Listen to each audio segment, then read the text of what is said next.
The Christmas spirit is a spirit of giving and sharing, loving and forgiving. Grace and peace to you all in Jesus Christ. At the outset, I am very glad, honored, and privileged to share with you all my reflection on forgiveness. As we are preparing ourselves for the Christmas celebrations, I would like to invite you all to join me in reflecting on the gift of forgiveness, which is one of the finest qualities of our Christian life.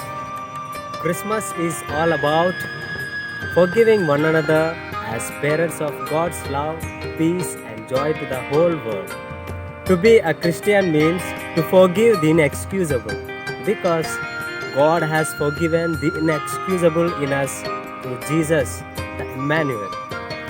In fact, the Emmanuel, Jesus our Lord, was born for us all to set us free from our sins by forgiving us. And He did it all while on earth by His way of life that was full of love and forgiveness.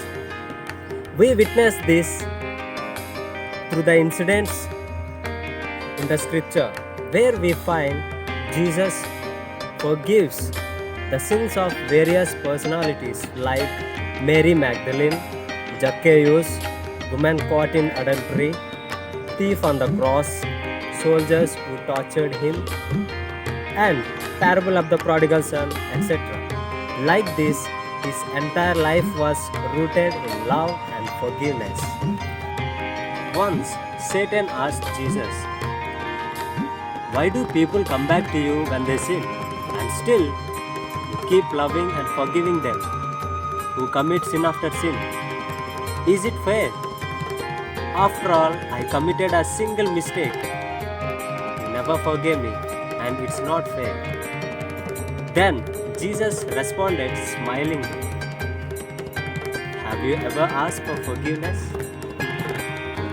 My dear brothers and sisters in Christ, one may ask a question about why we need to ask God for forgiveness, because He is all forgiving, loving, and merciful. Well, we need to ask God for forgiveness. To err is human, to forgive is divine. As humans, we are weak and fragile, so we need to ask God for forgiveness. God always takes the first step. He always takes the initiative to forgive us. But ultimately, what counts is our response to God to be forgiven. Like that of the father in the parable of the prodigal son, God always awaits patiently our response and our readiness to be forgiven. Forgiveness is not a feeling. It is not to hold the offense up against the offender. Instead, it's a commitment. It's a choice to show mercy and an expression of love. In reality, in our day-to-day life, for some, forgiveness is not a piece of cake, but for some, it is an easy thing to do. So, to which category I belong?